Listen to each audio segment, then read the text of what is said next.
Hi மக்களே வணக்கம். Big Boss season 9 எல்லோரும் நம்ம சேனலை சப்ஸ்கிரைப் பண்ணிவிட்டு உங்கள் ஆதரவு தெரிவிச்சிங்க. எல்லாம் நீங்கள் பார்த்துருப்பீங்க, ஒரு பொம்மை வந்திருக்கு. ஸோ அதில் பார்த்தீங்கன்னா குறும்படம்னு ஒன்று போட்டிருக்காங்க. எதுக்காக அந்த குறும்படம்னு தெரில. எதுக்கெல்லாம் குறும்படம் போடணுமோ அதுக்கு போடலை.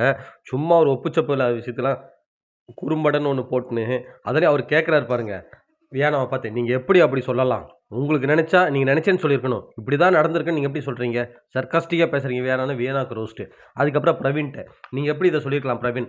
சார் அது அப்படி தான் சார் இருந்துச்சு. கொஞ்சம் கொஞ்சம் வாய்ஸ் ரைஸ் பண்ணி சொல்கிறார். உடனே எங்கிட்டலாம் இந்த மாதிரி பேசாதீங்க, முதல்ல வாய்ஸை டோனை கம்மி பண்ணுங்கன்றாரு.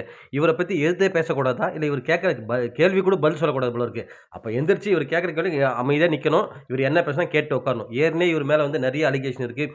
ஆப்போசிட்டில் இருக்க பேச விட மாட்டார். ஒரு ஹோஸ்ட்னா மஸ்ட் லிசனிங் ஸ்கில்ஸ் இருக்கணும். அந்த பேசிக் ஸ்கில்ஸே இல்லாமல் இவர் எப்படி ஹோஸ்ட்டாக இத்தனை சீசன் வந்து தொகுத்து வழங்குறாருன்னு தான் தெரில. என்னென்னா அவருடைய மெச்சூரிட்டியை லெவல் இருக்குது. ஸோ அது அட்லீஸ்ட் அது கூட என்னென்னா ஒரு விஷயம் நடக்குதுன்னா ஃபர்ஸ்ட் லிசன் பண்ணணும். என்ன சொல்ல வராங்க. அதுக்கப்புறம் உங்களுடைய கொஸ்டினையோ, உங்களுடைய பதிலையோ குடுங்க. அத விட்டுட்டு யாரையுமே ஆப்போசிட்ல கேள்வி கேட்கவே விடுறதில்ல. நான் சொல்றது தான் ஹிட்லர் மாரியா பண்றீங்க நீங்க? இல்ல ஹோஸ்ட் நடத்துறீங்களா? இல்ல நான் சொல்றது தான் இதுதான் பண்ணணுன்ற மாரி சொல்றீங்களா? அதுக்கு மீறி ஏதாவது 2 வார்த்தை பேசினா 2 வார்த்தை பேசிட்டு, ஓகே போதுங்க உட்காருங்கன்னுருது. ஏன்னா, அவங்கள பேச விடுறதில்ல. ஏன்னா பேச விட்டோம்னா தேவையில்லாம ஏதாவது கொஸ்டின் கேட்டாங்கன்னா இவரால பதில் தெரியாது போல இருக்கு. அதுதான் உண்மை. இல்லையா? இவ்வளோ தான் டைமு. இதுக்குள்ள கட் பண்ணிடுன்ட்டு அப்பப்போ அவருக்கு இன்ஸ்ட்ரக்ஷன் குடுத்துட்டே இருப்பாங்க போல அந்த உள்ள ஸ்கிரிப்ட் எழுதுறவங்க. ஆனா வொர்ஸ்ட்டான ஹோஸ்ட்டுங்க உண்மையாவே. இந்த மாரி ஒரு ஹோஸ்ட் வந்து லைஃப்ல வந்து எந்த ஷோலயும் இருக்கக்கூடாதுங்க. நிஜமாவே. அவ்ளோ கேவலமான ஹோஸ்ட்டுங்க இந்த சீசன் ஃபுல்லாவே. அதுவும் என்னன்னா, அவரு பண்றது எல்லாமே ஹிட்லர் மாரி தாங்க. நான் சொல்றத கேளு. இதுக்கு மேல பேசாத உட்காரு. ஏதாவது பேச வந்தா பதில் சொல்ல விட மாட்டேன். ஏற்கனவே வந்து அவர் மேல வந்து வினோத் சொல்லியிருப்பாரு, கமருதீன் சொல்லியிருப்பாரு, எஃப்ஜே சொல்லியிருப்பாரு. இப்போ வந்து பார்த்தீங்கன்னா, இன்னைக்கு நம்ம கண்கூட பார்க்குறோம் வியானாவையும், இந்த பிரவீனையும் போட்டு அந்த அடி அடிக்கிறாரு. ஏம்பா உள்ள வந்துட்டு வெளில எவிக்ட் ஆயிட்டு போயிட்டாங்க. உள்ள வந்து அவங்க என்ன பார்த்தாங்களோ அதுதான் சொல்லியிருக்காரு. பட் அதுல என்ன உங்களுக்கு பிரச்சனை? நீங்க முடிஞ்சா அதுக்கு ரிப்ளை குடுங்க. இப்படி பண்ணல.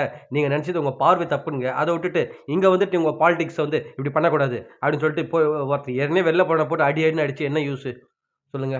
இப்ப வெளில போனா அவன் உங்கள மதிப்பானா? அவன் மட்டும் இல்ல. பார்க்குற எங்களுக்கே அப்படி இருக்கு. உங்க மேல மரியாதையே சுத்தமா போச்சு விஜய் சேதுபதி அவர்களே. தயவு செய்து இந்த மாரி ஆட்டிட்யூடு, இந்த மாரி ஒரு மேனரிசத்தோட நீங்க ஹோஸ்ட் பண்ணாதீங்க. இது வந்து உங்க கரியரே காலி பண்ணிடும். தயவுசெய்து நீங்க முடிஞ்ச வரைக்கும் நடிகரா மட்டும் இருங்க. இந்த மாரி ஹோஸ்ட் வேலைக்கெல்லாம் வந்து உங்க மேல இருக்கிற கொஞ்ச நஞ்ச நல்ல பேரையும் தயவுசெய்து கெடுத்துக்காதீங்க. உண்மையா பார்க்குற எங்களுக்கு அவ்ளோ ஆதங்கமா இருக்கு நீங்க பேசுறது. கொஞ்சம் கூட மனசாட்சியே இல்லாம பேசுறீங்க நெறைய விஷயத்துல. ஸோ தயவுசெய்து திருத்திக்கங்க. இல்லன்னா உங்களுக்கு உங்களுடைய நட்பு வட்டாரத்துல கேட்டு பாருங்க. பார்க்க சொல்லி கேளுங்க. உங்களுடைய குறைகள. அது திருத்திக்கங்க. அதுக்கப்புறம் இந்த ஹோஸ்ட் பண்ணுங்க. இல்லன்னா தயவுசெய்து இந்த வேலைய விட்டுருங்க. நெறைய உங்களுக்கு வந்து படங்கள் நெறைய அடுத்தடுத்து வரும். அதுல மட்டும் கான்சன்ட்ரேட் பண்ணுங்க விஜய் சேதுபதி அவர்களே. ஒரு ஹிட்லரா நீங்க? உங்களுக்கு கொஸ்டின் கேட்கறேன். உங்களுக்கு என்ன தோணுதுன்னு கமெண்ட் செக்ஷன்ல கமெண்ட் பண்ணுங்க மக்களே. மீண்டும் அடுத்த வீடியோல சந்திப்போம். நன்றி.